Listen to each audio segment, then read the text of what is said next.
చిన్న ప్రార్థన చేసుకుని వాక్య భాగములోనికి వెళదాం. మమ్ములను అతి మిక్కిలిగా ప్రేమించిన మా ప్రియ పరలోకపు తండ్రి, మీ శ్రేష్టమైన ఘనమైన ఉన్నతమైన నామానికి స్తోత్రములు చెల్లిస్తూ ఉన్నాం.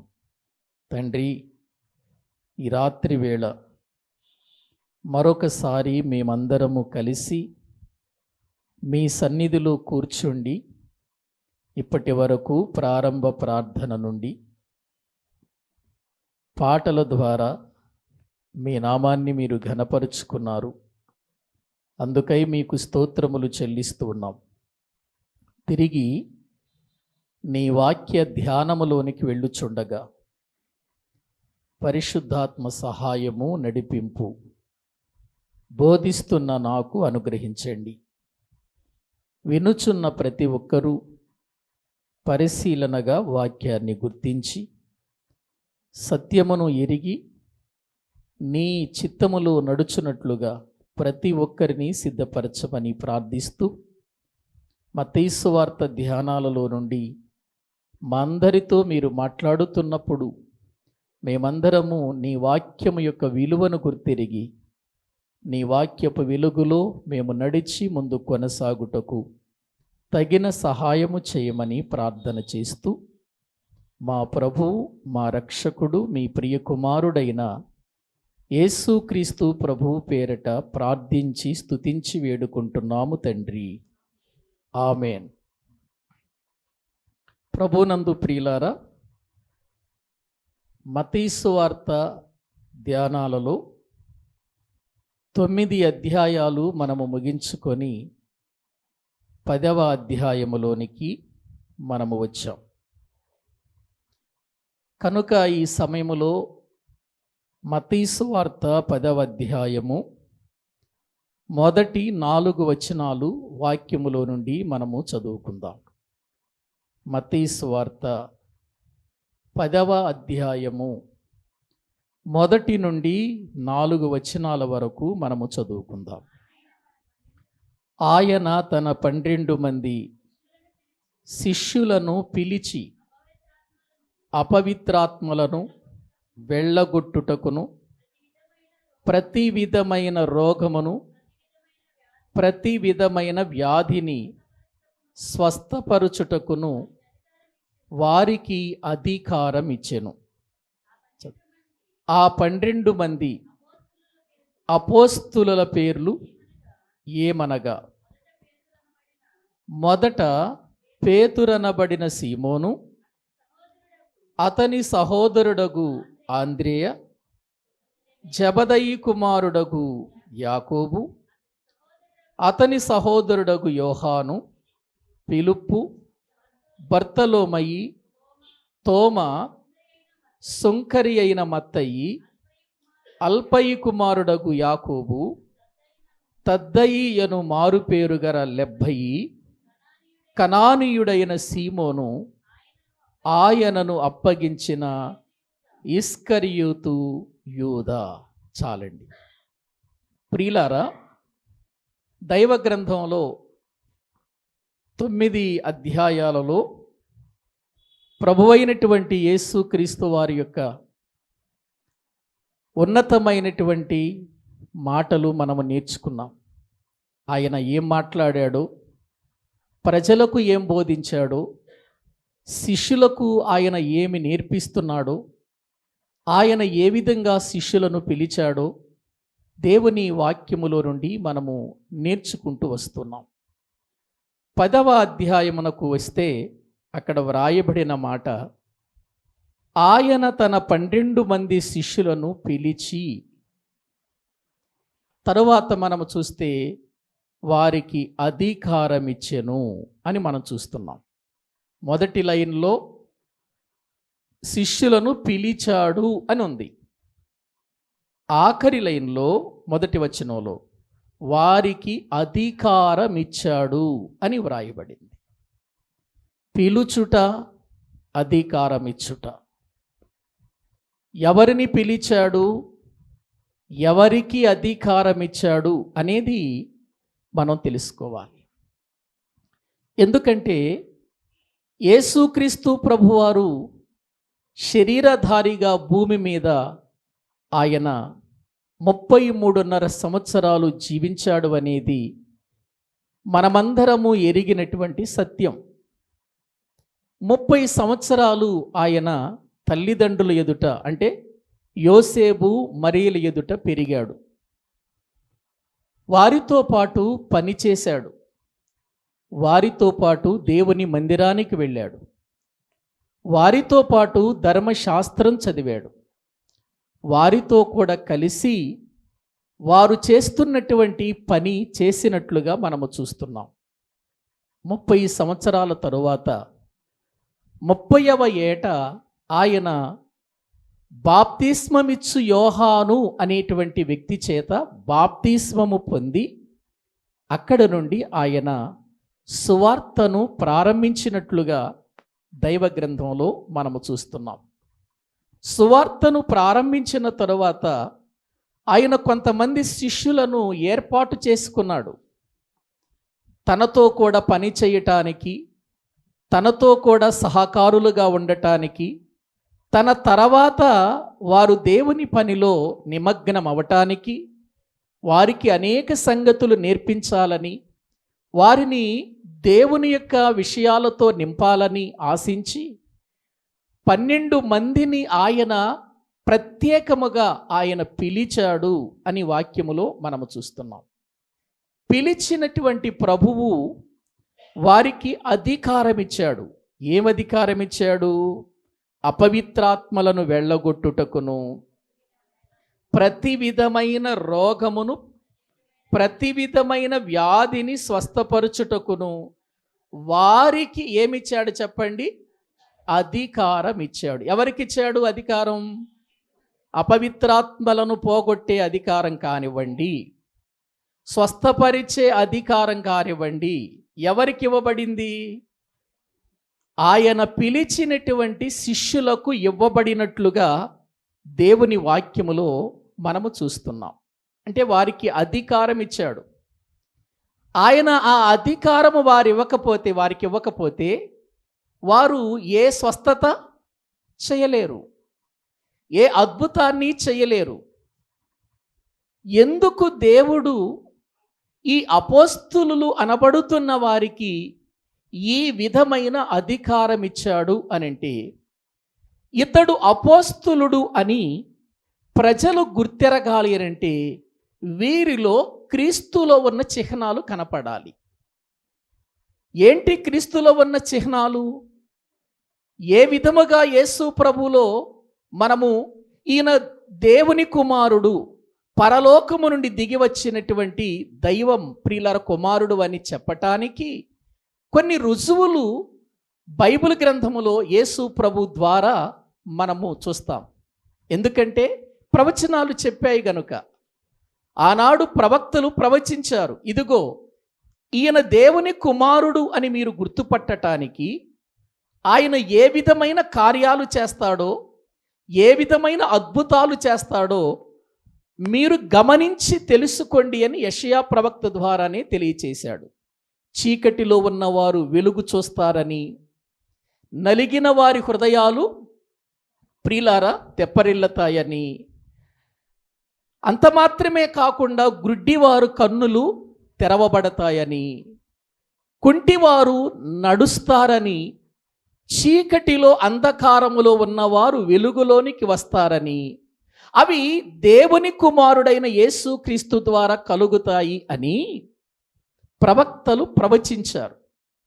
ప్రవక్తలు ప్రవచించినట్లుగానే యేసుక్రీస్తు వారు ఈ భూమి మీదకి వచ్చిన తర్వాత, ఆయన సువార్త ప్రారంభించిన తర్వాత ఆయన దేవుని సువార్తను ప్రకటిస్తూ ఆయన అనేకమైన అద్భుతాలు చేశాడు. అంటే అద్భుతాలు ఎందుకు చేశాడు అనంటే సువార్తను బలపరచటానికి, వాక్యాన్ని స్థిరపరచటానికి ప్రియులారా అద్భుతాలు ఆశ్చర్య కార్యాలతో ప్రారంభించాడు. ఒక్కసారి మీరు హెబ్రీలకు రాసినటువంటి పత్రిక దేవుని వాక్య భాగములో మనము చూడగలిగితే అక్కడ వ్రాయబడినటువంటి విషయాలను మనము ఆలోచన చేద్దాం. హెబ్రీయులకు రాసిన పత్రిక. దేవుని మాటలను ప్రియులారా మనము గుర్తించగలిగితే అక్కడ క్షమించండి, అపోస్తుల కార్యముల గ్రంథం, అపోస్తుల కార్యముల గ్రంథంలో 2వ అధ్యాయములో 22వ వచనము నుండి చదవండి. వాక్యములో నుండి అపోస్తుల కార్యముల గ్రంథము 2వ అధ్యాయము 22వ వచనం. ఇశ్రాయేలు వారలారా, ఈ మాటలు వినుడి. దేవుడు నజరేయుడగు యేసు చేత అద్భుతములను, మహత్కార్యములను, సూచక క్రియలను మీ మధ్యను చేయించి ఆయనను తన వలన మెప్పు పొందిన వానిగా మీకు కనపరిచెను. ఇది మీరే ఎరుగుదురు. చూసారా? ఏమండి, దేవుడు నజరేయుడగు యేసు చేత అద్భుతాలు చేయించాడు, మహత్కార్యాలు చేయించాడు, సూచక క్రియలు చేయించాడు. మీ మధ్య ఆయన మెప్పు పొందిన విధానం మీరు ఎరుగుదురు కదా. అంటే ఎలా ఎరుగుదురు వీళ్ళు? ఇశ్రాయేలీయులకు యేసుక్రీస్తు వారు అద్భుతాలు, ఆశ్చర్యకార్యాలు, మహత్కార్యాలు చేసినటువంటి విధానం ఎలా ఎరుగుదురు వీళ్ళు? ఒకటి, లేఖనాలు చెప్పిన విధానములో ఎరుగుదురు. రెండవది, తన కళ్ళ ముందు యేసు ప్రభు చేసిన కార్యాలు వాళ్ళే కళ్ళారా చూచారు గనుక ఎరుగుదురు. ఇది మీకు తెలుసు కదా. దేవుడు నజరేయుడగు యేసు చేత చేయించిన పనిది. అంటే పరలోకపు తండ్రి ఆయన కుమారుడుగా ఈ భూమి మీదకి వచ్చి ఒక పేరు ఆయన కలిగిన వాడిగా ఉన్నాడు. ఏమని? నజరేయుడైన యేసు అనే పేరు వచ్చింది కదా ఆయనకి. ఆ నజరేయుడైన యేసు ఈ లోకములో చేసిన అద్భుతాలు మీకు తెలుసు కదా, మీరు ఎరుగుదురు కదా అని మాట్లాడుతున్నాడు. అంటే యేసుక్రీస్తు వారు భూమి మీద అద్భుతాలు చేస్తాడని, మహత్కార్యాలు చేస్తాడు అని ప్రవక్తలు చెప్పినటువంటి మాటలను వీళ్ళు నమ్మారు, చూచారు, ఎరిగిన వారిగా ఉన్నట్లుగా లేఖనాల్లో చూస్తున్నాం. ఇప్పుడు అదే యేసుక్రీస్తు వారు భూమి మీదకి వచ్చిన తర్వాత ఆయన సువార్త సేవలో ఎంతో మందిని ఆయన తన యొక్క శిష్యులుగా పిలిచి అందులో 12 మందిని వేరు చేసి ఈ 12 మందికి అధికారం ఇచ్చాడు. ఈ 12 మందికి ఏమిచ్చాడు? అధికారం ఇచ్చాడు. ఏం అధికారం ఇచ్చాడు? ఏవండి, ఇదిగో మీరు అపవిత్రాత్మలను వెళ్ళగొట్టాలి, ప్రతి విధమైన రోగమును ప్రియులారా ప్రతి విధమైన వ్యాధిని స్వస్థపరచాలి అని వారికి అధికారం ఇచ్చాడు. అంటే ఇప్పుడు యేసుక్రీస్తు వారు తన శిష్యులకు లేక అపోస్తులకు అధికారం ఇవ్వకపోతే వాళ్ళు ఈ కార్యాలు చెయ్యలేరు. మరి ఇప్పుడు యేసుక్రీస్తు వారు ప్రవచనాల ద్వారా ఆయన దేవుని కుమారుడు నజరేయుడకు యేసు అని చెప్పటానికి ఎటువంటి అధికారము ఆయనకు ఇచ్చాడో ఇప్పుడు ఆయన అధికారం ఇప్పుడు ఎవరికి ఇస్తున్నాడంటే అపోస్తులకు ఇస్తున్నాడు. కాబట్టి ఇవి అపోస్తుల చిహ్నాలు. కొరింథీయులకు రాసిన 2వ పత్రిక 12వ అధ్యాయము 12వ వచనాన్ని చదువుకుందాము. చూడండి, కొరింథీయులకు రాసిన 2వ పత్రిక 12వ అధ్యాయము 12వ వచనాన్ని మనము చదువుకుందాం. బాగా గమనించండి. సూచక క్రియలను, అద్భుతములను, మహత్కార్యములను చేయుట వలన అపోస్తులుని యొక్క చిహ్నములు అన్నాడు. చూడండి అక్కడ ఎవరి చిహ్నాలు అవి? చిహ్నము అంటే ఏంటి? గురుతు, రుజువులు, గురుతులు, చిహ్నములు. ఎవరి చిహ్నాలు? అపోస్తులుని యొక్క చిహ్నాలు. ఏంటి అపోస్తులకి ఇవ్వబడిన గుర్తు? అపోస్తులకి ఇవ్వబడిన గుర్తు ఏంటి?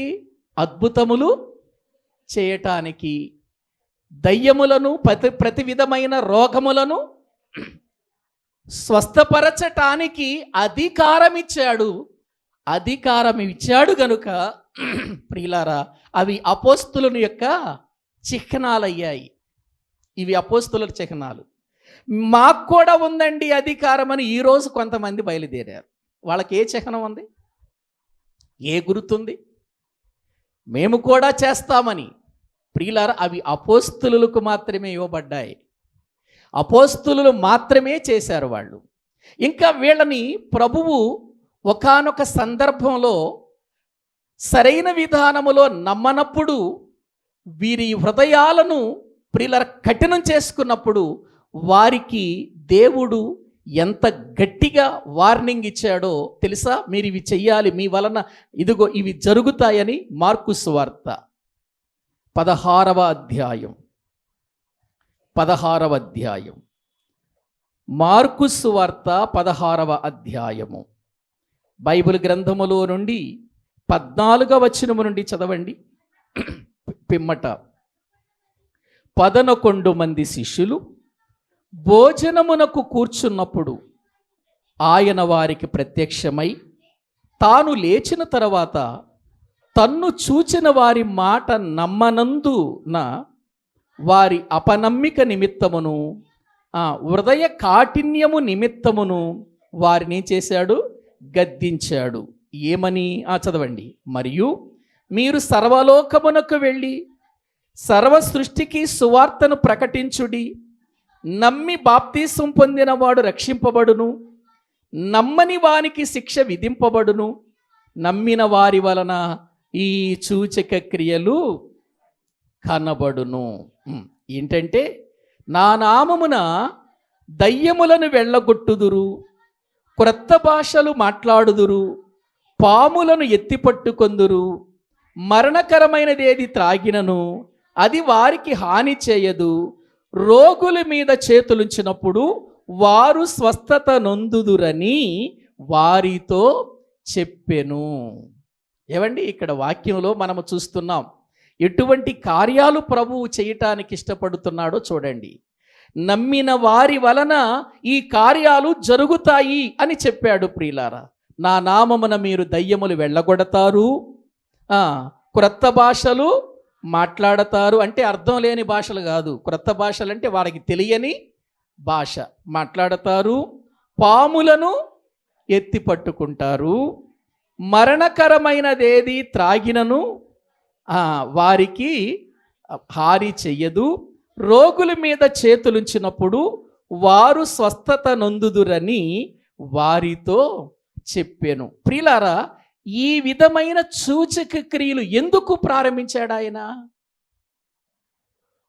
వాక్యము స్థిరపడేంత వరకు, పరిపూర్ణమైన వాక్యము భూమి మీద తెలిసేంత వరకు. కింద అంటాడు చూడండి, 20వ వచనం.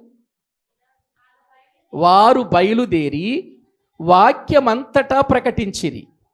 ప్రభువు వారికి సహకారుడయ్యుండి వెనువెంట జరుగుచు వచ్చిన సూచక క్రియల వలన వాక్యము ఏం చేశాడు?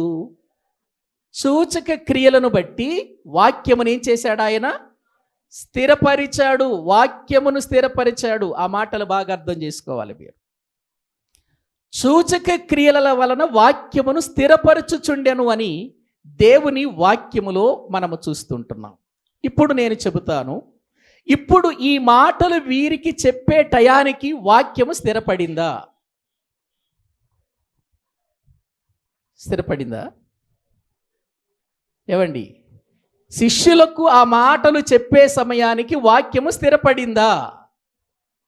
స్థిరపడలా. ఇంకా వాక్యం, పరిపూర్ణమైన వాక్యం ఎక్కడుంది? ఇంకా వాక్యము స్థిరపడలేదప్పటికీ.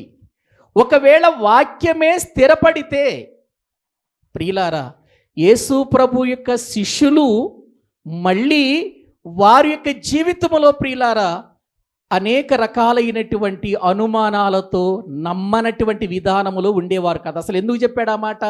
వారు నమ్మనందున కదా ఆ మాటలు చెప్పింది. వారి హృదయము కాఠిన్యాన్ని బట్టి కదా ఆయన వారిని గద్దించి చెబుతున్న మాటలు కదా ఇవి. కాబట్టి ప్రియులారా, ఆలోచించండి. బైబిల్ నుండి చాలా జాగ్రత్తగా పరిశీలన చేయాలండి. ఏదో అక్కడ వ్రాయబడింది కదా అని మనం అక్కడ చూస్తూ ఏదో ఇక అది చెప్పుకుంటూ వెళ్ళిపోదాము అనేది మన జీవితంలో ఎప్పుడు కూడా అనుకోకూడదు. కాబట్టి వాక్యము స్థిరపరచటానికి, మీకు అర్థం అవ్వటానికి నేను చెబుతాను. ప్రియులారా, మనం ఒక ఇల్లు కడతాం. మనము ఇల్లు కట్టిన తర్వాత స్లాబ్ వేయటానికి ముందు ఏం పెడతాం చెప్పండి? సెంట్రింగ్ పెడతాం. సెంట్రింగ్ పెట్టిన తర్వాత స్లాబ్ వేస్తాం కదా, స్లాబు ప్రియులారా వేయటానికి సెంట్రింగ్ సపోర్ట్గా ఉంటుంది కదా. ఇప్పుడు ఆ యొక్క సెంట్రింగ్ ఎంతవరకు ఉంటుంది? జీవిత ఇక ఇల్లు ఉన్నంత వరకు ఉంటుందా సెంట్రింగు? స్లాబు స్థిరపడిన తర్వాత, అంటే అది గట్టిపడిన తర్వాత అప్పుడు సెంట్రింగ్ ఏం చేస్తాం? తీసివేస్తాం. ఈ సూచక క్రియలు, ఈ అద్భుతాలు, ఈ మహత్కార్యాలు అనేవి సెంట్రింగ్ లాంటివి. వాక్యము స్లాబు వంటిది. ఇప్పుడు వాక్యము స్థిరపడిన తర్వాత ఇక వీటితో మనకేమి లేదు, తీసేయటమేక పని లేదు. గ్రహించండి, పని లేదు అని అంటే ప్రియులారా అది అధికారపూర్వకంగా కాదు, అది అధికారపూర్వకంగా ఒకరికి ఇచ్చేటువంటి అవకాశం లేదు. ఇక అది అపోస్తులులకు ఇచ్చాడు. అపోస్తులు ఎవరి మీద చేతులుంచాడో వారికి మాత్రమే ఇచ్చాడు. మొదటి ప్రియులారా 100 సంవత్సరాల్లో అది దేవుడు అనుగ్రహించాడు. ఇక ఆ తర్వాత సెంట్రింగ్ తీసేశాడు దేవుడు. ఇప్పుడు వాక్యము స్థిరపడింది. స్థిరపడిందా? పేతురు గారు రాసిన మొదటి పత్రిక. రండి దేవుని వాక్యములోనికి వెళదాం. ప్రియులారా, పేతురు గారు రాసినటువంటి మొదటి పత్రిక దేవుని వాక్యములో నుండి మనము చూడగలిగితే అక్కడ వ్రాయబడినటువంటి విషయాలు, క్షమించండి, 2వ పత్రిక మొదటి అధ్యాయము 18వ వచనము నుండి చదవండి. పేతురు గారు రాసిన 2వ పత్రిక మొదటి అధ్యాయము 18వ వచనము నుండి. మేము ఆ పరిశుద్ధ పర్వతం మీద ఆయనతో కూడా ఉండిన వారమై ఆ శబ్దము ఆకాశము నుండి రాగా వింటిమి, మరియు ఎంతకంటే స్థిరమైన ప్రవచన వాక్యము మనకున్నది. పేతురు గారు మాట్లాడుతూ ఏమంటున్నాడంటే, ఒక రోజున యేసుక్రీస్తుతో పాటు మేము పర్వతం మీదకి వెళ్ళాం. ఆ పర్వతం మీదకి వెళ్ళిన తర్వాత యేసు ప్రభు వారు మా ముందే రూపాంతరం చెందాడు. ఆ దర్శనాన్ని మేము చూస్తున్నాం. ఆ రూపాంతరం చెందినప్పుడు ఒక శబ్దం వచ్చింది. ఏంటి ఆ శబ్దం? ఈయన నా ప్రియ కుమారుడు, ఈయన యందు నేను ఆనందించుచున్నాను అనే ఒక శబ్దం వచ్చింది. ఆ రోజున ఆ దర్శనం చూసాం మేము. అదే గొప్పదనుకున్నాం, అదే స్థిరమైందనుకున్నాం. కానీ ఇప్పుడు మాకు తెలిసింది, స్థిరమైన ప్రవచన వాక్యము మనకున్నది. అంతకంటే, అంటే ఆ రోజున వచ్చిన దర్శనము కంటే ఈ రోజున వచ్చిన ప్రవచన వాక్యం ఏమైంది చెప్పండి? స్థిరమైపోయింది. కాబట్టి ఇప్పుడు సంఘానికి కావలసింది ఏంటి చెప్పండి? స్థిరమైన వాక్యం. సంఘము దేని మీద కట్టాలి? వాక్యము మీద కట్టాలి. దర్శనాల మీదో, అద్భుతాల మీదో, ఆశ్చర్య కార్యాల మీదో కట్టకూడదు ఇప్పుడు సంఘాన్ని. సంఘము సత్యమునకు ఏమవ్వాలి? స్తంభం, ఆధారం అవ్వాలి. వాక్యము అనేటువంటి దాని మీదే సంఘం కట్టబడాలి. అందుకే సంఘంలో ఏం చెప్పాలి? ఎక్కువగా వాక్యమే చెప్పాలి. వాక్యము చేత కట్టాలి, వాక్యము చేత నిర్మించబడాలి. ప్రియులారా, మరి ఇలాగని దేవుడు అద్భుతాలు చేయడా, ఆశ్చర్య కార్యాలు చేయడా? చేస్తాడు. కానీ ఇప్పుడు అధికారపూర్వకంగా ఎవరికో ఒకరికిచ్చి చేయడు. ఎవరు విశ్వాసముతో ప్రార్థన చేసుకుంటారో వారి ఎడల కార్యాలు చేస్తాడు. ఇప్పుడు ఎవరికో, ఇప్పుడు అపోస్తులు లాంటి వాళ్ళకి ప్రత్యేకంగా ఏర్పాటు చేసి ఇదిగో వీళ్ళకే ఇచ్చేస్తున్నాను అద్భుతాలు చేయటం, వీళ్ళకే ఇస్తున్నాను ఆశ్చర్య కార్యాలు చేయటం అని ఎవరికివ్వడు. ఇప్పుడు ఎవరికివ్వడు? విశ్వాస సహితమైన ప్రార్థన రోగిని అంతే. అంటే ఇప్పుడు నేను ప్రార్థన చేసినా నా విశ్వాసం మంచిదైతే దేవుడు ప్రియులారా ఆ విశ్వాసము ద్వారా ఆ వ్యక్తి విశ్వాసాన్ని బట్టి స్వస్థపరుస్తాడు. మీరు ప్రార్థన చేసిన విశ్వాసమును బట్టి మీరు ప్రార్థన చేసిన మీ ప్రార్థన కూడా దేవుడు ప్రియులారా అంగీకరించే ప్రార్థన అయితే తప్పకుండా కార్యం చేస్తాడు. అంటే ఇప్పుడంటూ ఒక అధికారపూర్వకంగా కొంతమందిని దేవుడు ప్రియులారా ఏర్పాటు చేసుకోలేదు. ఇప్పుడు మనందరము ఏర్పాటు చేయబడిన వారమే. మనందరము ఏర్పాటు చేయబడిన వారమే. ఇప్పుడు మనమందరము రాజులైన యాజకులమే. ఇప్పుడు మనమందరము దేవుని సొత్తైన ప్రజలమే. ఇప్పుడు మనమందరము ప్రియులారా ఆయన పరిశుద్ధ జనాంగమై ఉన్నాం. ఏర్పరచబడిన వంశములోనికి మనము వచ్చాం. ఇప్పుడు ప్రియులారా దేవుని యొక్క సన్నిధానములో మనము ఎవరు బలహీనులుగా ఉన్నా, ఎవరు రోగులుగా ఉన్నా, ఎవరు ప్రియులారా శ్రమలో ఉన్నా, సంఘమంతా కలిసి ప్రార్థన చేసి దేవుని కార్యాలు పొందొచ్చా? పొందొచ్చు. ఆ అవకాశం ఇచ్చేశాడు. ఎవరికి ఇచ్చేశాడు ఈ అధికారం? ఇప్పుడు సంఘానికి ఇచ్చేశాడు. ఇప్పుడు సంఘానికి ఇచ్చేశాడు ప్రియులారా. కాబట్టి ఆ రోజున అపోస్తులులకు మాత్రమే అధికారం ఇచ్చాడు ప్రియులారా. వాక్యము స్థిరపడిన తరువాత ఇప్పుడు సంఘమంతటికి కూడా అధికారం ఇచ్చాడు. ఏ అధికారం? ఏ అధికారం? ప్రార్థన చేయుట వలన దేవుడు గొప్ప కార్యాలు సంఘములో చేస్తాడు. ఇప్పుడు నేను ఒక విషయాన్ని చెబుతాను. పేతురు గారు అపోస్తులుడే కదా, పేతురు గారు అపోస్తులుడే కదా. పేతురు గారికి శ్రమ వచ్చిందా? వచ్చింది కదా. పేతురు గారిని తీసుకెళ్ళి జైల్లో వేశారా? వేశారు కదా. వేసినటువంటి పేతురు గారి కోసం సంఘం ఏం చేస్తుంది? అక్కడ ప్రార్థన చేస్తుంది. దేవుడు సంఘము ప్రార్థన చేసినప్పుడు పేతురును చెరసాలలో నుంచి విడిపించాడా లేదా? వాస్తవానికి పేతురు గారికి అధికారం ఉంది. ఏం అధికారం ఉంది? అద్భుతాలు చేసే అధికారం ఉంది, దయ్యాలు వెళ్ళగొట్టే అధికారం ఉంది, మహత్కార్యాలు చేసే అధికారం ఉంది, సూచక క్రియలు చేసే అధికారం పేతురు గారికి ఉంది కదా, అపోస్తులుడే కదా.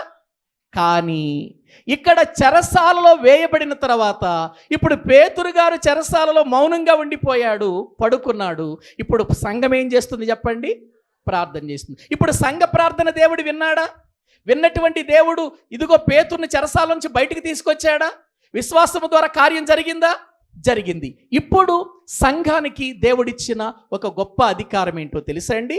భూమి మీద సంఘము దేన్ని బంధిస్తుందో పరలోకంలో కూడా దేవుడు దాన్ని బంధిస్తాడు. అది దేవుని వాక్యం చెబుతున్నటువంటి మాట. అంటే ఇప్పుడు సంఘానికి దేవుడు ఎంత అధికారం ఇచ్చాడో మీరు ఆలోచించండి ప్రియులారా. సంఘానికి ఎంత అధికారం ఇచ్చాడో ఆలోచించండి. ఆ రోజున కేవలము అపోస్తులులకు మాత్రమే ఇవ్వబడిన అధికారం ఈనాడు ప్రియులారా సంఘమంతటికి ఇచ్చాడు. అందుకే ఎవరికి శ్రమ వచ్చినా, ఎవరికి బాధ కలిగినా, ఎవరు దుఃఖములో ఉన్నా, ఎవరు శ్రమలో ఉన్నా వారి కొరకు ఏం చేయాలి మనం? ఎవరు? సంఘం, జీవము గల దేవుని సంఘం. అలాగని చెప్పేసి ఇక శ్రమ వచ్చినోడు ప్రార్థన చేసుకోవద్దా? శ్రమ వచ్చినోడు ప్రార్థన చేసుకోవద్దా? మీలో ఎవనికైనను శ్రమ కలిగినా అతడు ప్రార్థన చేయవలెను. అంటే ఇప్పుడు ఏం జరగాలి?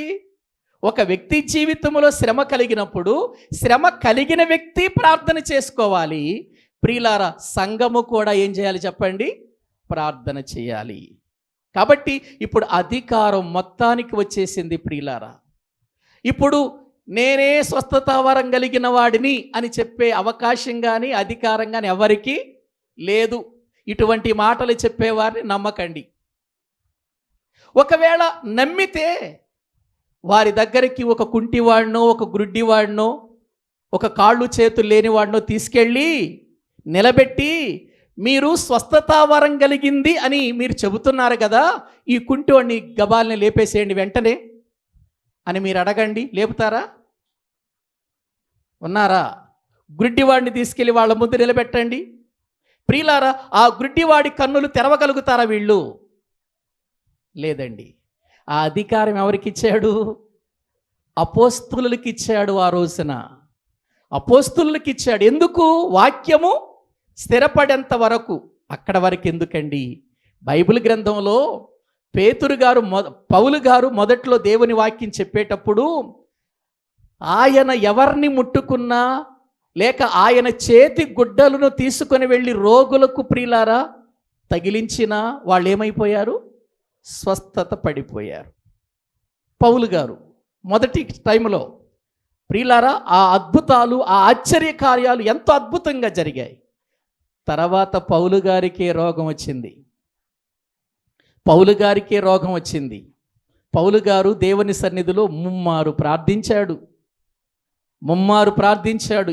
ఈ పరిస్థితి నాకు తొలగించు ప్రభు అని. అప్పుడు ప్రభు ఏమన్నాడు? నా కృప నీకు చాలును అని అన్నాడు.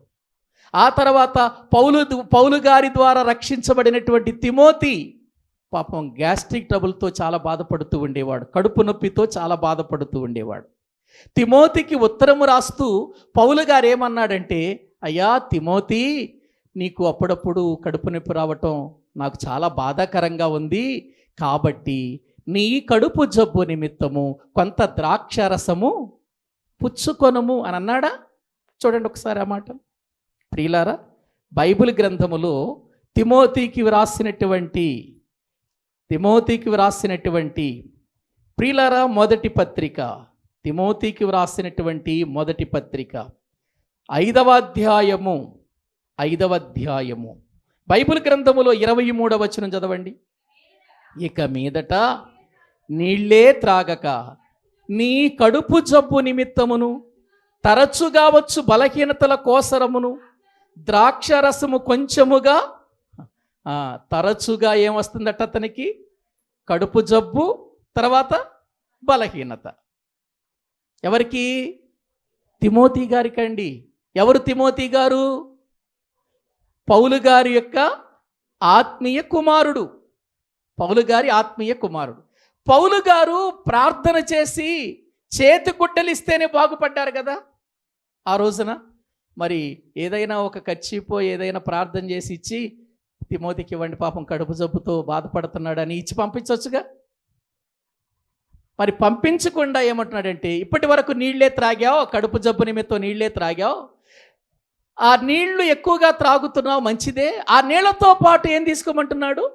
కొంచెం ద్రాక్షరసం కూడా తీసుకో, కొంచెం బలహీనుడుగా ఉన్నావు కదా అని మాట్లాడుతున్నట్లుగా లేఖనాల్లో మనము చూస్తున్నాం. ప్రియులారా, దైవ గ్రంథములో మనము చూచినట్లయితే మరొక వ్యక్తిని నేను మీకు చూపిస్తాను రండి. బైబిల్ గ్రంథములో ప్రియులారా ఫిలిప్పీలకు రాసినటువంటి పత్రిక, దేవుని వాక్యాన్ని మనము చూడగలిగితే 2వ అధ్యాయము, ఫిలిప్పీలకు రాసినటువంటి పత్రిక 2వ అధ్యాయము 27వ వచనం చూడండి. నిజముగా అతడు రోగి అయి చావునకేమయ్యాడు చెప్పండి? సిద్ధమయ్యాడు. కానీ దేవుడు అతనిని కనికరించెను. నాకు దుఃఖము మీద దుఃఖము కలగకుండా నిమిత్తమును నన్ను కూడా కనికరించెను. కాబట్టి మీరు అతనిని గూర్చి చూచి మరలా సంతోషించు నిమిత్తము నాకున్న దుఃఖము తగ్గు నిమిత్తమును అతనిని మరి శీఘ్రముగా పంపితిని. నా ఎడల తీర్చుటకై లక్ష్య పెట్టక క్రీస్తు యొక్క పని నిమిత్తము చావునకు చాలండి. ఇక్కడ బైబిల్ గ్రంథములో మనము చూస్తే ప్రియులారా, ఎపఫ్రోదీతును గురించి మాట్లాడుతున్నాడు పౌలు గారు. ఫిలిప్పీ సంఘానికి ఉత్తరం రాస్తూ, ఎపఫ్రోదీతు ఎంతో పరిచర్య చేశాడు, నాతో కూడా జత పనివాడు, ఎంతో ఆధ్యాత్మికంగా ఎదిగినవాడు, ఇటువంటి వాడు రోగి అయిపోయి చావుకేమైపోయాడట? సిద్ధమైపోయాడంటే ఇక ఆశలు వదిలేసుకున్నారన్నమాట. ఆశలు వదులుకొని ఏం చేశారు? ఇక చచ్చిపోతాడు అని అనుకున్నారట. కానీ అక్కడ ఏమనుందంటే, దేవుడు అతనిని కనికరించెను. పౌలు గారికి మరి ఈ వరాలు ఉన్నాయి కదండి, ఉపయోగించవచ్చు కదా. మరి ఎందుకు ఉపయోగించలేకపోయాడు అనంటే, స్థిరమైన వాక్యము ప్రియులారా ప్రజలకు ఆనాడు స్థిరముగా వారి మధ్యలో ఉంది. ఇప్పుడు అద్భుతాలు, ఆశ్చర్యకార్యాలు అనేటువంటిది ఇప్పుడు ఎవరికో ఒకరి సొంతం కాలేదు. ఇప్పుడు అది ప్రార్థించే ప్రతి వారి సొంతం అయిపోయింది. ఇప్పుడు బలహీనత వస్తే దైవజనుడే ప్రార్థించాల్సిన అవసరం లేదు. మీ అంతటికి మీరు కూడా ఏం చేసుకోవచ్చు? ప్రార్థించవచ్చు. మీతో పాటు సంఘముతో పాటు సేవకుడు అందరూ కలిసి మనం ప్రార్థన చేస్తే దేవుడు కనికరిస్తాడా?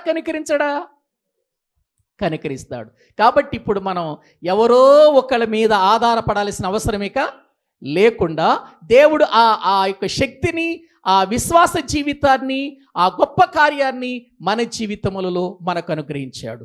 దేవుడు అతన్ని కనికరించెను అనే మాట దైవ గ్రంథములో మనము చూస్తాం. ఇలా ఎన్నో వచనాలు బైబిల్ గ్రంథములో ఉన్నాయి, కానీ నేను ఇప్పుడు వాటన్నిటిని గురించి చెప్పను. అంటే అపోస్తులకు మొదట ఇచ్చినటువంటి అధికారం అపోస్తులకు మాత్రమే ఇచ్చాడు. అధికారం ఏది? అపవిత్రాత్మలను వెళ్ళగొట్టుటకును, ప్రియులర దయ్యములను, రోగములను, ప్రతి విధమైన రోగము ప్రియులర తీసివేయటానికి ఆ వారికి మాత్రమే అధికారం ఇచ్చినట్లుగా లేఖనాలలో మనము చూస్తున్నాం. ఆ అధికారముతోనే వాళ్ళు అద్భుతాలు చేశారు కదండి. ఆ అధికారముతోనే వారు ఆశ్చర్య కార్యాలు చేశారు కదా. పేతురు, మనం ఆలోచన చేద్దాం. బైబిల్ గ్రంథములో, అపోస్తుల కార్యముల గ్రంథములో 10వ అధ్యాయములో దోర్కా అనేటువంటి ఒక ఆమె ఉంటుంది. ఆమె జబ్బు చేసి చనిపోతుంది కదండి. జబ్బు చేసి చనిపోతుంది. ఈ వార్త యొప్పేలో ఉన్నటువంటి పేతురు గారి దగ్గరికి వెళుతుంది. కొంతమంది వెళ్ళి ఆయన్ని తీసుకొస్తారు. ఆయన తీసుకొచ్చిన తర్వాత ఏం జరుగుతుంది అని అంటే, ప్రియులర వాళ్ళందరూ ఏడుస్తూ ఉంటారు. అయ్యా, తబిత ఎంతో మంచిది, ఈ దోర్కా అనేటువంటి ఆమె చాలా మంచిది, మాకు ఎన్నో మేలులు చేసింది అని ఏడుస్తూ ఉన్నప్పుడు పేతురు గారు ప్రియులర వెళ్ళి ఆమె చనిపోయిన ఆమెను లేపాడా లేదా? లేపాడా? లేపాడు. అద్భుతం చేశాడు. ఒకానొక సమయంలో పేతురు, యోహానులు ప్రియులార మధ్యాహ్నపు వేళ దేవుని మందిరానికి వెళుతూ ఉండగా పుట్టినది మొదలుకొని కుంటివాడు దేవాలయం దగ్గర కూర్చున్నాడా? కూర్చున్నాడు. అతను ఎవరో మోసుకొని వస్తున్నారు. పేతురు, యోహానులను చూచినటువంటి వాడు వీరి దగ్గర ఏమైనా దొరుకుతుందేమోనని చూచాడు. కానీ ఆ అపోస్తల కార్యం 3వ అధ్యాయంలో ఉంటుంది, అయ్యా, మా దగ్గర వెండి బంగారములు లేవు గాని మాకు కలిగినదే నీకిచ్చుచున్నాము అని వారు ప్రియులారా యేసు నామమున లేచి నడువు అనగానే వెంటనే నడిచాడా? 7 వారాలు పట్టిందా? 7 వారాలు ప్రార్థన చేస్తే లేచాడా? ఒక్కసారితోనే లేచాడా? వాళ్ళు యేసు నామమున లే అన్నారు అంతే. వాడు దిగ్గున లేచి నడుచుచు గంతులు వేయుచు వారితో పాటు ఎక్కడికి వెళ్ళిపోయాడు? ఎందుకు? అధికారం ఎవరిచ్చారు? అది వాళ్ళకి యేసుక్రీస్తు వారు ఇచ్చాడుగా అధికారం. అధికారం వాళ్ళకి ఇచ్చాడు. మరి ఇప్పుడున్నటువంటి వాళ్ళని లేపమనండి. అట్లా ఏవండి, ఇప్పుడున్నటువంటి వాళ్ళు ఎటువంటి సాకులు చెబుతున్నారంటే వాళ్ళని విమర్శించటం కాదు, నేను వాక్యాన్ని చెబుతున్నాను. వాళ్ళని నేను విమర్శించటం లేదు, కానీ వాక్యపు శక్తి ఏంటో వాళ్ళు కూడా తెలుసుకోవాలి. ప్రియులారా, ఇప్పటి వాళ్ళ దగ్గరికి ఎవరినైనా ఒక కుంటివాడిని, గుడ్డివాడినో ఎవరినైనా తీసుకొని వెళ్ళి వెంటనే బాగు చేయమనండి, వారి వల్ల అవుతుందా? కానీ పేరుకు మాత్రం ప్రపంచ ప్రఖ్యాతిగాంచిన స్వస్థత వరమగలిగిన దైవజనుడు అని చెప్పగానే ఈ పిచ్చి మంద తెగబరిగెత్తుతారట అక్కడికి. ఏదో చేస్తాడని. అక్కడ ఏం జరగదు, అక్కడ ఏం జరగదు ప్రియులారా.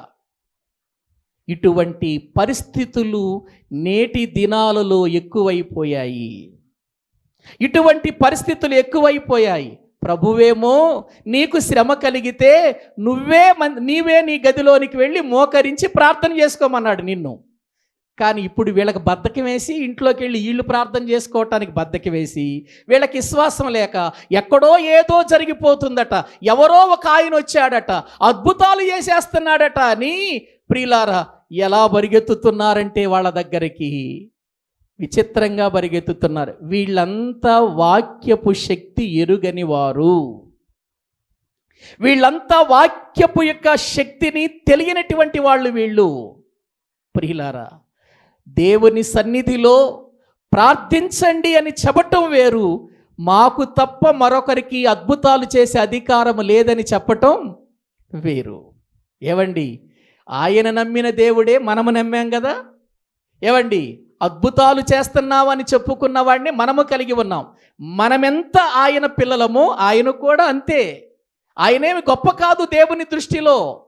ప్రియులారా, మనం ప్రార్థన చేసిన దేవుడు కార్యం చేస్తాడు. కానీ మన ప్రార్థన విశ్వాస సహితమైనదై ఉండాలి, ఏదో అలవాటుగా కాదు. బైబిల్ గ్రంథంలో ఒక చక్కని మాట చెప్పాడండి. ఏలియా మన వంటి స్వభావము కలిగిన మనుషుడే. చదువుతారా మాట? ఒకసారి చూడండి. యాకోబు రాసినటువంటి పత్రిక, యాకోబు గారు రాసినటువంటి పత్రిక దేవుని వాక్య భాగములో ప్రియులారా మనము చూడగలిగితే వ్రాయబడిన మాటలు చూద్దాం. 5వ అధ్యాయము 15వ వచనము నుండి చదవండి.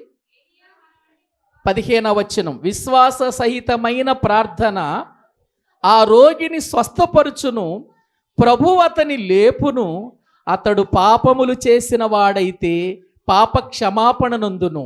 మీ పాపములు ఒకరితో ఒకడు ఒప్పుకొనుడి, మీరు స్వస్థత పొందినట్లు ఒకరి కొరకు ఒకరేం చేయమన్నాడు? ఒకరి కొరకు ఒకరు ప్రార్థన చేయమన్నాడా? ఇదిగో ఎక్కడో ఒక ఆయనకి అధికారం ఇచ్చాను అక్కడికి వెళ్ళమన్నాడా?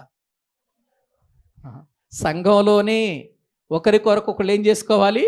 ఆ ప్రార్థన చేయుడి. నీతిమంతుని విజ్ఞాపన మనఃపూర్వకమైనదై బహు బలము గలదై ఉండును. ఎవరి విజ్ఞాపన? నీతిమంతుని విజ్ఞాపన. అంటే నీతిగా బ్రతుకుతూ, వాక్యానుసారముగా జీవిస్తూ, వాక్యం మీద ఆధారపడి బ్రతుకుతూ ఉన్నటువంటి వాని ప్రార్థన అది మనఃపూర్వకమైనదై ఎటువంటిది? బహు బలము కలిగినది. ప్రియులారా, పాస్టర్ గారు ఒక్కడే నీతిమంతుడా? విశ్వాసులు కూడా నీతిమంతులా? చెప్పండి. విశ్వాసులు కూడా నీతిమంతులే కదా. ఏవండి, కొన్నిసార్లు నేను చూస్తాను, దైవజనుల కంటే కూడా బహుగా నీతి కలిగి ప్రార్థించేవారు విశ్వాసుల్లో ఎంతోమందిని చూశాను నేను. దైవజనుల కంటే ఎక్కువగా బహు భారంతో నీతి కలిగి ప్రార్థన చేసే వాళ్ళని ఎంతోమందిని చూశాను ప్రియులారా. అంటే వారు దైవజనుడా, లేకపోతే సంఘ పెద్ద, లేకపోతే విశ్వాసి అనేటువంటిది కాదు దేవునికి కావలసింది. ఇతడు నీతి కలిగిన వాడిగా బ్రతుకుతున్నాడా లేదా? నీతితో మనఃపూర్వకంగా ప్రార్థన చేస్తున్నాడా లేదా? నీతితో మనఃపూర్వకంగా ప్రార్థన చేస్తే ఆ ప్రార్థనకు బలము చేకూరుతుంది. ఆ బలము కలదై చదవండి ఆ మాటలు. నీతిమంతుని ప్రియులర విజ్ఞాపన మనఃపూర్వకమైనదై బహు బలము గలదై ఉండును. ఏలియా, ఇక్కడ ఎవరిని తీసుకొస్తున్నాడు చూడండి. ఎక్కడో పాత నిబంధనలో ఉన్న ఏలియాని తీసుకొస్తున్నాడు. ఏలియా మనలాంటి స్వభావం కలిగిన మనుషుడేనా? ఏమన్నా మనకంటే గొప్పవాడా? స్వభావంలో మనకంటే ఏమైనా గొప్పవాడా? ఏవండి, మనకెటువంటి స్వభావం ఉందో ఏలియాకు కూడా అటువంటి స్వభావమే ఉంది. ప్రియులారా, మనలాంటి స్వభావము గల మనుషుడే అని అన్నాడు చూడండి. ఆ మనుషుడే వర్షింపకుండునట్లు అతడు ఆసక్తితో ప్రార్థన చేయగా 3.5 సంవత్సరముల వరకు భూమి మీద వర్షింపలేదు. అతడు మరలా ప్రార్థన చేయగా ఆకాశము వర్షమిచ్చెను, భూమి తన ఫలము ఇచ్చెను. ఏలియా మన వంటి స్వభావము గల మనుషుడే అని ఎందుకు యాకోబు గారు చెబుతున్నాడు? ఏలియా ఎన్నో అద్భుతాలు చేశాడు, ఏలియా ఎన్నో ఆశ్చర్య కార్యాలు చేశాడు. అలాగని మనమేమి ఏలియాకేమీ తక్కువైన వారం కాదు. ఏలియా లాంటి స్వభావము కలిగిన వాళ్ళమే మనం కూడా. కానీ ఏలియా లాంటి మనస్తత్వం కలిగి, ఏలియా లాంటి భక్తి కలిగి, ఏలియా లాంటి ఆత్మీయత కలిగి, ఏలియా లాంటి ప్రార్థనా జీవితము కలిగి, ఏలియా లాంటి నీతి కలిగి, ఏలియా లాంటి ధైర్యము కలిగి, ఏలియా లాంటి రోషము కలిగి ప్రార్థన చేస్తే, ఏలియా ప్రార్థన విన్నవాడు మన ప్రార్థన వినడా? వింటాడా? వినడా? వింటాడు. ఎక్కడో ఉన్న ఏలియాను యాకోబు గారు తీసుకొచ్చి చెబుతున్నాడు చూడండి ప్రియులారా. వింటాడు. అది మనకు అర్థం కాక మనం ప్రార్థన చేయటం ఆగిపోయి ఎదుటి వాళ్ళు చేసే ప్రార్థన మీద ఆధారపడటం వలన ఎన్నో విషయాలలో మనము నష్టపోతున్నాం ప్రియులారా, నష్టపోతున్నాం. దేవుని వాక్యములో దేవుడు ఆనాడు అపోస్తలులకు ఇచ్చినటువంటి అధికారముతో వాళ్ళు అద్భుతాలు చేయగలిగారే కానీ, దేవుడిచ్చిన అధికారముతో వారు ఆశ్చర్యకార్యాలు చేయగలిగారే కానీ అది వాళ్ళ సొంత యొక్క శక్తి ఏమాత్రము కానే కాదు. ఈ రోజున మనము కూడా ప్రార్థన చేస్తే ప్రియులారా, మన సొంత శక్తితో ఎవరిని మనం బాగు చేయలేము. ఆ శక్తి అసలు మనకు లేనే లేదు. కానీ ఎప్పుడైతే మనము నీతితో, ఎప్పుడైతే మనం విశ్వాసముతో, ఎప్పుడైతే మనం రోషము కలిగిన వారమై, ఎప్పుడైతే మనము మనపూర్వకంగా ఆయన సన్నిధిలో ప్రార్థన చేస్తామో ఆ ప్రార్థన బలమైందిగా మారుతుంది. ఆ ప్రార్థనకు తప్పకుండా దేవుడు మనకేమిస్తాడు చెప్పండి? జవాబు ఇస్తాడు, ప్రతిఫలం ఇస్తాడు. కాబట్టి ప్రియులారా, ఎంత అధికారము దేవుడు మనకిచ్చాడో ఒకసారి ఆలోచించండి. ఇది మనం అర్థం చేసుకోలేక మనము అనేక సార్లు ఎవరో ఎవరో ఎవరో అద్భుతాలు చేస్తున్నారంటూ ఎవరి వైపో చూస్తున్నాము, కానీ అసలు మనంతటికి మనలో విశ్వాసము కలిగి మనం దేవుని వైపు ఎందుకు చూడలేదు? ఏవండి, దేవుని వైపు చూచి దేవుని గొప్ప కార్యాలు పొందినటువంటి వారు ఎంతమంది లేరండి? గమనించండి. కాబట్టి ప్రియమైన దేవుని పిల్లలారా, ఈ రోజున మనము ఏ మనుషుడి మీదో ఆధారపడకూడదు. మొదటిగా మనం ప్రార్థన చేయాలి. రెండవదిగా సంఘము ప్రార్థన చేయాలి. ప్రియులారా, మూడవదిగా దైవజనునితో కూడా కలిసి ప్రార్థన చేయాలి. మన ప్రార్థన ప్రియులారా బలము కలిగినదై అవ్వాలి. మన ప్రార్థన మనపూర్వకమైనదై అవ్వాలి. మన ప్రార్థన విశ్వాసయుతమైనదై ఉండాలి. అప్పుడు దేవుడు కార్యము చేయటానికి వెనుకాడడు. అంతేగాని పలానా ఆయన చేస్తేనే నేను బాగు చేస్తా, నువ్వు చేస్తే నేను బాగు చేయను అంటాడా ఆయన? అంటాడా దేవుడు? ఏవండి, ఆయన మన కన్న తండ్రి కదా, మన తండ్రి ఆయన. మనమందరం ఆయన పిల్లలం. ఆయన పిల్లలుగా మనము ఆయన దగ్గరికి నీతిగా వెళ్ళినప్పుడు, ఆయన చిత్తానుసారముగా నడుచుకుంటూ వెళ్ళినప్పుడు, విశ్వాసయుతముగా మనం ఆయన దగ్గరికి వెళ్ళినప్పుడు ఆయన కాదంటాడా? లేదు, నీ ప్రార్థన నేను వినను, నీ ప్రార్థనకు నేను చెవి యొగ్గను, నువ్వు ప్రార్థన చేస్తే నేను కార్యం చెయ్యను, పలానోళ్ళు చేస్తేనే ప్రార్థన చేస్తే నేను బాగు చేస్తానంటాడా? అనడు ఆయన. విశ్వాస సహితంగా ఎవరు ప్రార్థించినా, యథార్థంగా ఎవరు ప్రార్థించినా, నీతిగా ఎవరు ప్రార్థించినా, పరిశుద్ధత కలిగి ఎవరు ప్రార్థించినా వారి ప్రార్థన దేవుడు తప్పకుండా వింటాడు ప్రియులారా. ఆయన కార్యాలు చేస్తాడు అనే విషయాన్ని మనము గుర్తించాలి. ప్రియులారా, ఈ దినమున దేవుని వాక్యమును వింటున్న మనము ఆలోచించాలి. ఇక్కడ అదే జరుగుతుంది. ఇది మనము గుర్తించాలి. ఆనాడు అపోస్తులులకు ఇచ్చిందేంటి, ఈరోజు మనకిచ్చిందేంటి? అపోస్తులకు యేసు ప్రభు అధికారం ఇచ్చాడు, పిలిచాడు, వారికి అధికారం ఇచ్చాడు. అధికారం ఇచ్చి మీరు ఈ విధమైన కార్యాలు చెయ్యాలి అని అన్నాడు. వాళ్ళకి ఆ సమయములో ఆ అధికారం ఇచ్చే సమయానికి సంఘము ఏర్పడిందా? ఏర్పడలేదు కదండి. అప్పటికి సంఘం ఎక్కడుంది? క్రీస్తు సంఘం ఉందా అప్పుడు? లేదు కదా. అప్పటికి ఇంక యేసు ప్రభు చనిపోలేదు కదా, సమాధి చేయబడలేదు కదా, తిరిగి లేవలేదు కదా. ఆయన చనిపోయి సమాధి చేయబడి తిరిగి లేచిన తర్వాత ఆయన ఇచ్చినటువంటి ఒక గొప్ప అధికారం సంఘానికే ఇచ్చాడు. ఇప్పుడు సంఘములో మనమందరము ప్రార్థన చెయ్యాలి అని ఎందుకు భారంతో చెయ్యండి ప్రార్థన? ఇదిగో చాలా మెళుకువగా ఉండి ప్రార్థన చెయ్యండి, కన్నీటితో ప్రార్థన చెయ్యండి అని ఎందుకు మాటికి ప్రియులారా మీ చేత నేను ప్రార్థన చేయిస్తున్నాను? ప్రతి శనివారం విజ్ఞాపనలో మరి ఎక్కువగా ఎందుకు ప్రార్థన చేస్తున్నామంటే సంఘ ప్రార్థన చాలా బలమైనది. సంఘమంతా కూడి చేసే ప్రార్థన దేవుడు ప్రియులారా అది నీతి కలిగిందైతే, అది విశ్వాసయుతమైనదైతే గొప్ప కార్యాలు ప్రియులారా దేవుడు చేస్తాడు. కాబట్టి వ్యక్తుల మీద ఆధారపడకండి. మనం ఆధారపడవలసింది ఎవరి మీద చెప్పండి? పరలోకమందున్న దేవుని మీద ఆధారపడాలి. మనల్ని పిలిచాడు ఆయన. ఎంత గొప్పగా పిలిచాడో తెలుసా? ఆ చీకటిలో ఉన్న మనలను ఆశ్చర్యకరమైన తన వెలుగులోనికి ఏం చేశాడు? మనల్ని పిలిచాడు. ఆ రోజున సర్వసృష్టికి వెళ్ళి సువార్త ప్రకటించండి అని అపోస్తులకే చెప్పాడు. కానీ క్రొత్త నిబంధనకు వచ్చేసరికి సువార్త ఎవరు ప్రకటించవచ్చు? సంఘమంతా ప్రకటించవచ్చు. సంఘమంతా ప్రకటించవచ్చండి సువార్త. ఏవండి, మారు మనసు పొందనండి వాళ్ళకి సువార్త చెప్పాలి అని అంటే పాస్టర్ గారే వెళ్ళి చెప్పాలా? ఎవరైనా చెప్పవచ్చు. రక్షించబడిన వారు ఎవరైనా సువార్త చెప్పొచ్చు. దేవుని పిల్లలైన ప్రతి ఒక్కరూ సువార్త చెప్పొచ్చు. దేవుని యొద్దకు నడిపించవచ్చు వారిని. ప్రియులారా, ఈ అధికారం మనకిచ్చాడు, సంఘానికి ఇచ్చాడు. ఎంత గొప్ప అధికారం ఇచ్చాడో పేతురు గారితో చెబుతున్నాడు చూడండి ఒక్కసారి. మత్తయి సువార్త 16వ అధ్యాయం, మత్తయి సువార్త 16వ అధ్యాయము దేవుని వాక్యములో సంఘానికి ఇచ్చిన అధికారం ఏంటో 18వ వచనం చదవండి. 16వ అధ్యాయము 18వ వచనం. మరియు నీవు పేతురువు, ఈ బండ మీద నా సంఘమును కట్టుదువు. పాతాళలోక ద్వారములు దాని ఎదుట నిలువ నేరవని నేను నీతో చెప్పుచున్నాను. పరలోక రాజ్యము యొక్క తాళపు చెవులు నీకిచ్చెదను.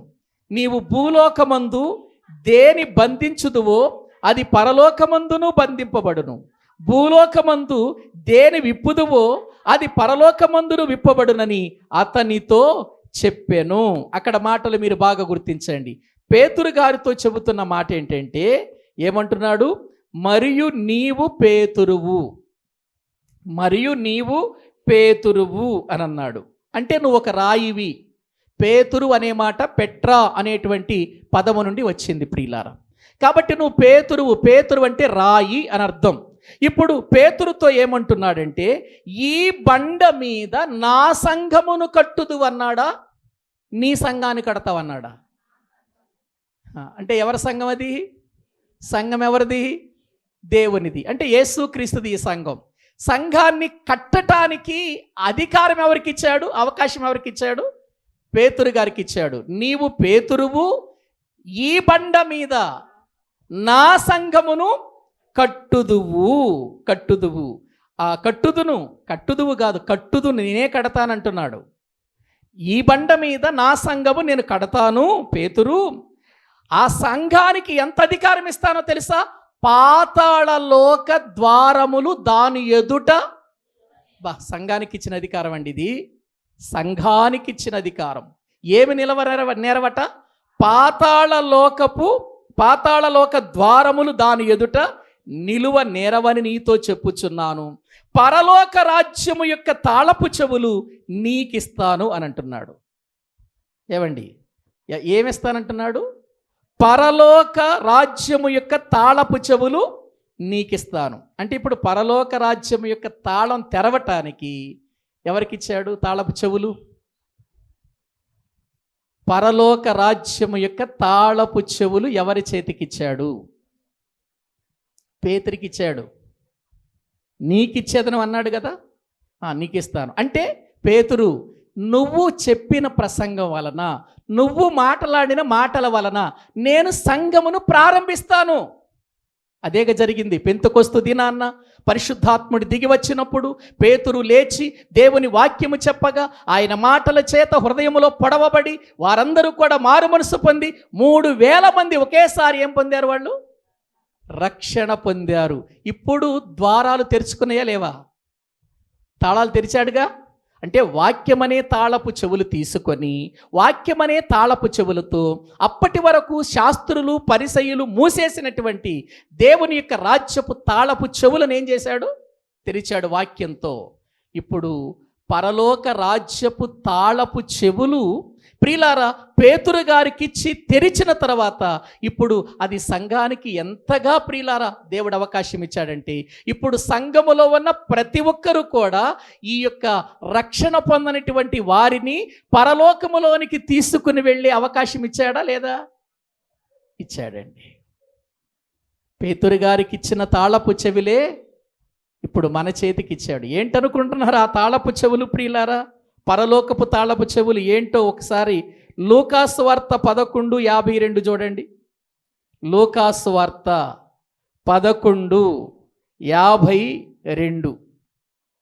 అయ్యో ధర్మశాస్త్రోపదేశకులారా, మీరు జ్ఞానమను తాళపు చెవిని ఎత్తుకొని పోతిరి, మీరును లోపల ప్రవేశింపరు, ప్రవేశించు వారిని అడ్డగింతురని చెప్పాను. ఏమండి, ఆనాటి ధర్మశాస్త్రోపదేశకులు వాక్యమనే జ్ఞానపు తాళపు చెవిని ఏం చేశారు? ఎత్తుకుపోయారు. ఎత్తుకుపోయారంటే అర్థం ఏంటి? ప్రజలకు వాక్యం తెలియకుండా మూసేశారు. పరలోకానికి వెళ్లకుండా వీళ్ళు అనేక రకాలైనటువంటి దశమ భాగాల పేరట, డబ్బు పేరట వీళ్ళు ఏదో అధికారాన్ని పొందుకుంటున్నారు తప్ప ప్రజలకు పరలోక రాజ్యాన్ని గురించి చెప్పటం మానేశారు. అంటే మూసేశారన్నమాట. ఎత్తుకుపోయారు. జ్ఞానం అనేది తెలియకుండా ఎత్తుకుపోయారు. అప్పుడు దేవుడు మళ్ళీ పేతురు ఈ ధర్మశాస్త్రోపదేశకులకు నేను చెప్పినా వాళ్ళు జీవితాలలో వాళ్ళ లాభం కోసం ప్రజల యొద్దకు వెళ్ళారే తప్ప జ్ఞానాన్ని వాళ్ళకి చెప్పలేదు, వాక్యాన్ని వాళ్ళకి చెప్పలేదు, పరలోక రాజ్యాన్ని గురించి వాళ్ళకి చెప్పలేదు. వాళ్ళు పరలోకానికి వెళ్ళే అవకాశం లేకుండా వెళ్ళే వారిని కూడా వెళ్ళరీయకుండా ఏం చేశారు? వాళ్ళు ఆటంకపరిచారు. ఇప్పుడు మళ్ళీ ఆ జ్ఞానాన్ని నీకు ఇస్తున్నా, ఈ జ్ఞానం అనే తాళపు చెవులు తీసుకుని వెళ్ళి వాక్యం ప్రకటించు, ఈ జ్ఞానాన్ని లోకానికి ప్రకటించు. అప్పుడు మళ్ళీ పరలోక రాజ్యపు తాళపు చెవుల ద్వారా ఈ యొక్క పరలోక రాజ్యము తెరుచుకుంటుంది. తెరిచాడు. పేతురు గారు ఆ తాళపు చెవులు తీసుకొని ఆ జ్ఞానాన్ని మరలా బోధించి ప్రజలందరికీ ఎక్కడికి వెళ్ళే మార్గాన్ని బోధించాడు? పరలోక రాజ్యములోనికి వెళ్ళే మార్గాన్ని బోధించాడు. ఇప్పుడు ఆ పరలోక రాజ్యపు సంగతులు మనకిచ్చాడా లేదా? దేవుడు ఇచ్చాడుగా పరిపూర్ణంగా. ఇప్పుడు అవే జ్ఞానాన్ని తీసుకొని మనం కూడా వెళ్ళి రక్షణ పొందని వారు ప్రభు యొద్దకు వచ్చి వాళ్ళు పరలోకానికి వెళ్ళటానికి మనకు కూడా ఉంది అవకాశం, వాళ్ళని తీసుకురావటానికి. మనకు కూడా ఇచ్చాడా జ్ఞానం? ఇచ్చాడండి. ఇదిగో ఈ 26 పుస్తకాలలో ఉన్న జ్ఞానం. మరొకటి ఏంటో తెలుసా? సంఘానికి ఇచ్చినటువంటి అధికారం. ప్రియులారా, నేను ఆ అధ్యాయంలోకి వచ్చినప్పుడు అవన్నీ ఒక్కొక్కటి నేను వివరిస్తాను. భూమి మీద మీరు ఏది బంధిస్తారో పరలోకంలో నేను దాన్ని బంధిస్తాను. భూమి మీద మీరు సాతానును బంధించండి, పరలోకంలో సంఘము బంధించింది కనుక నేను కూడా దాన్ని ఏం చేస్తాను? బంధిస్తాను. అలా దేవుని వాక్యము మనకు ప్రియులారా దేవుడు అధికారపూర్వకంగా మన చేతిలో పెట్టాడు. 66 పుస్తకాల ఈ యొక్క రచన ప్రియులారా, ఈ పుస్తకాల యొక్క భావం ఈ రోజున మన చేతికి ప్రభువిచ్చాడు. కానీ ఈ రోజున ఇది మన చేతిలో ఉంది, కానీ దీన్ని మనం ఉపయోగించటం లేదు. దీన్ని మనము ప్రియులారా ఉపయోగించటం లేదు.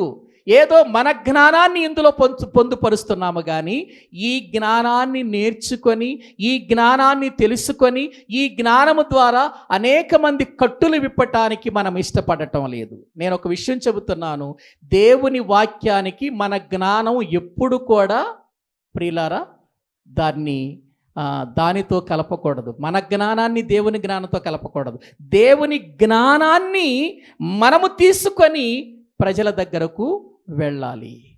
ఎంత అధికారం ఇచ్చాడండి మనకు వాక్యం వింటున్న ప్రియులారా. కానీ ఇంత అధికారం ఇచ్చి ఈ 66 పుస్తకాలు మన చేతికిచ్చి ఒక పరిశుద్ధ గ్రంథంగా నీ చేతులు పెట్టి నువ్వు బాగా చదువు, బాగా ధ్యానించు, బాగా నేర్చుకో, బాగా తెలుసుకొని ఇతరులకు ప్రకటించు, అనేకులను ప్రభు యొద్దకు నడిపించు అని ఇస్తే దీన్ని మనము ప్రియులారా ఎక్కడ పెడుతున్నామంటే కడుపు నొప్పి వస్తే కడుపు దగ్గర, మంచం మీద దెయ్యాలు రావని దిండి దగ్గర.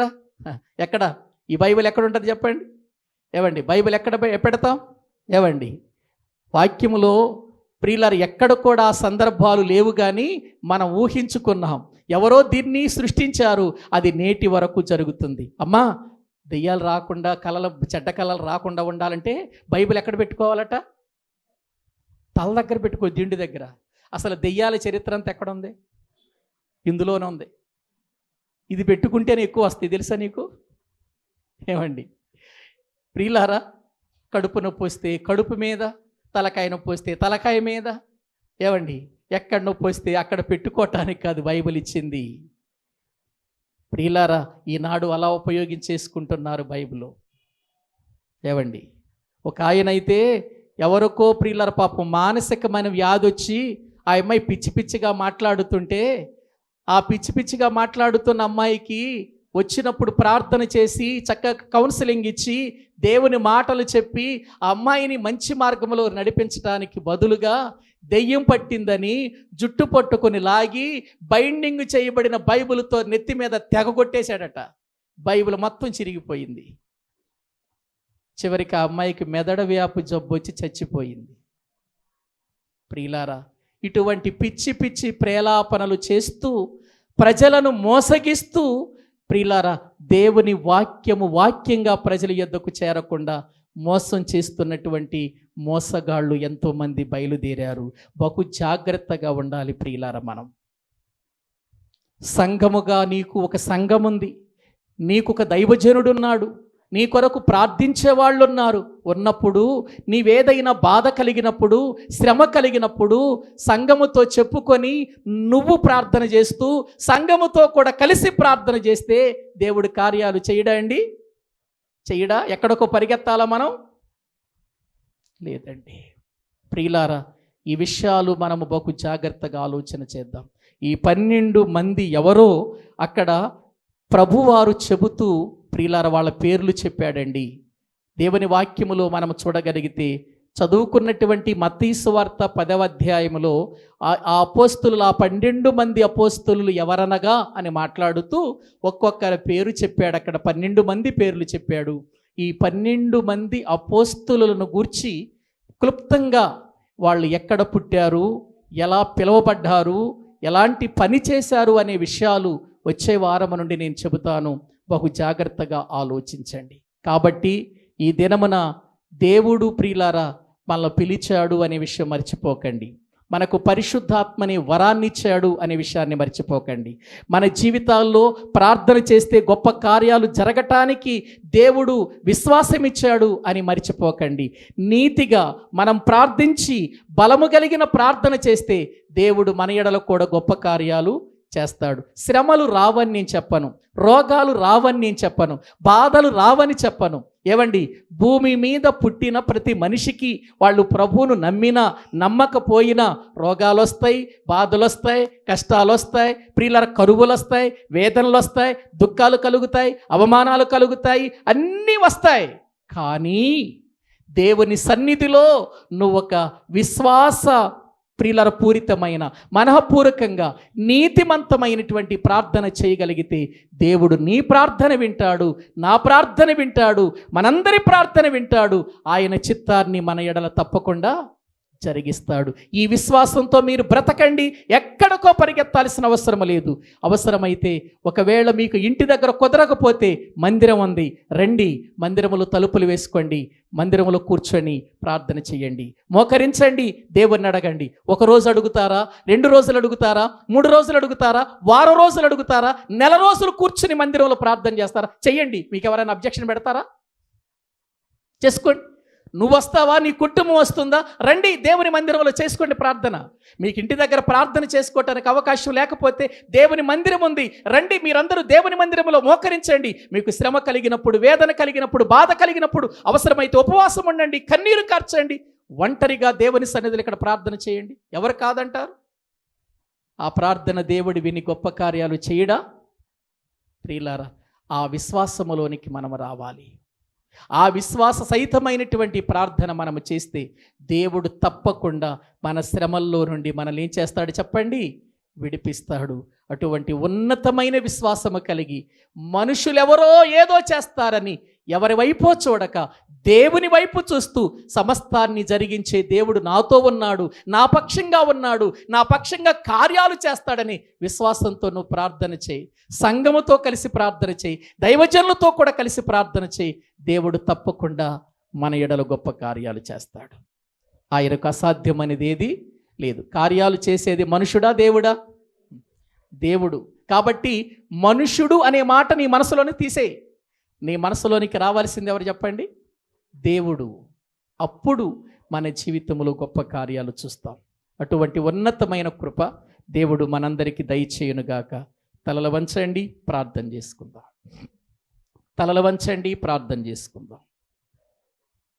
ఇంతవరకు దేవుని మాటలు విన్నాం.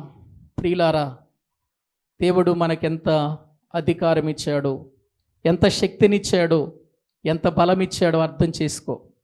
విశ్వాసహితమైన ప్రార్థనను చేయగలిగితే, నీతిమంతుని వలె విజ్ఞాపన చేయగలిగితే, మనపూర్వకంగా దేవుని అడగగలిగితే, ఏలియా ప్రార్థన విన్నవాడు నీ ప్రార్థన, నా ప్రార్థన ఎందుకు వినడు? ఏలియా ఎడల గొప్ప కార్యాలు చేసినవాడు నీ ఎడల, నా ఎడల ఎందుకు చేయడు? చేస్తాడు ప్రియులారా. కాబట్టి ఆ విశ్వాసంతో మనము బ్రతకాలి, ఆ విశ్వాసముతో మనము జీవించాలి, ఆ విశ్వాసముతోనే మన కుటుంబాలను కాపాడుకోవాలి, ఆ విశ్వాసముతోనే అనేకులను ప్రభు యొద్దకు మనము నడిపించాలి. అటువంటి ఉన్నతమైన స్థానములో జీవించటానికి మళ్ళా మనము దేవునికి అర్పించుకుందాం, ప్రార్థన చేసుకుందాం. పరిశుద్ధుడవైన తండ్రి, ప్రేమ కలిగిన ప్రభువా, మీ వందనాలు చెల్లిస్తున్నాం. ఆ రోజున 12 మంది శిష్యులను మీరు పిలిచి అపవిత్రాత్మలను వెళ్ళగొట్టుటకు, ప్రతి విధమైన రోగమును, ప్రతి విధమైన వ్యాధిని స్వస్థపరచుటకు వారికి అధికారమిచ్చారు తండ్రి, అధికారమిచ్చారు తండ్రి. వారు సువార్తను ప్రకటిస్తూ మీరిచ్చిన అధికారాన్ని వినియోగించారు, అనేక ఆత్మలను సంపాదించారు, అనేక మంది సంఘాలను ప్రభునాయన వారు సంఘాలలోనికి సమకూర్చారు తండ్రి. అలాగే మా జీవితాలలో కూడా మీరు మమ్ములను ప్రేమించి పాపశాపములతో ఉండగా నీ కుమారుడైన యేసుక్రీస్తు శిలువ రక్తము చేత మమ్మల్ని కడిగి శుద్ధి చేసి మమ్మల్ని విమోచించారు తండ్రి. విమోచించబడిన మమ్ములను మీరు పరిశుద్ధపరిచారు, పరిశుద్ధపరచబడిన మమ్ములను ఏర్పాటు చేసుకున్నారు, ఏర్పాటు చేసుకున్న మమ్ములను రాజులైన యాజక సమూహంగా చేశారు. నీ గుణాతిశయములను ప్రచురం చేసేవారిగా మమ్మల్ని పరిశుద్ధ జనముగా, దేవుని సొత్తైన జనముగా చేశారు తండ్రి. అధికారం మాకు కూడా ఇచ్చారు తండ్రి. కాబట్టి మనుషుల మీద కాదు మేము ఆధారపడవలసింది, దేవుని మీద ఆధారపడాలని, దేవుని ద్వారానే మా జీవితాలలో గొప్ప కార్యాలు చూడగలుగుతామని మీ వాక్యము ద్వారా మాకు సెలవిచ్చారు. కాబట్టి మా చేతికిచ్చిన పరిశుద్ధ గ్రంథాన్ని చదువుతూ, దాన్ని ధ్యానిస్తూ, ప్రార్థన చేసుకుంటూ, ఆధ్యాత్మికమైన జీవితంలో బలపడుతూ అనేకులను పరలోక రాజ్యములో చేర్చగలిగిన వారిగా మమ్మల్ని చేయండి. మీ సన్నిధి మాతో కూడా ఉంచమని ప్రార్థిస్తున్నాం. ఎవరైతే ఇంకా రక్షణ పొందలేదో, మారు మనసు పొందలేదో వారి హృదయాలు నాయన నీ వాక్యము చేత సంధించండి. నిత్య నాశనం ఒకటి ఉందని, ఆ నరకము అనే అగ్నిగుండంలో యుగయుగాలు కాలిపోవాలని, ఆ స్థితిలో నుండి విడిపించబడటానికి ప్రభు అయిన యేసుక్రీస్తు వారు చనిపోయి సమాధి చేయబడి తిరిగి లేచాడని ప్రతి ఒక్కరూ నమ్మి విశ్వసించి నీ వైపుకు ఆకర్షించబడటానికి తగిన సహాయము చేయండి. కుడి వచ్చిన ప్రతి బిడ్డను దీవించండి, బలపరచండి, ఆశీర్వదించండి. మీ వాక్య జ్ఞానముతో నింపి నీ కొరకు ముందు కొనసాగుటకు సహాయము చేయమని ప్రార్థిస్తూ మా ప్రభు, మా రక్షకుడు, మీ ప్రియ కుమారుడైన యేసుక్రీస్తు ప్రభు పేరట ప్రార్థించి స్తుతించి వేడుకుంటున్నాము తండ్రి. ఆమెన్. మన తండ్రి అయిన దేవుని ప్రేమ, ఆయన కుమారుడైన యేసుక్రీస్తు వారి యొక్క కృప, పరిశుద్ధాత్మ నిత్య సహాయము సన్నిధి మనందరికీ, పరిశుద్ధులందరికీ సదాకాలము తోడయుండి నడిపించునుగాక. ఆమెన్. అందరికీ వందనాలు.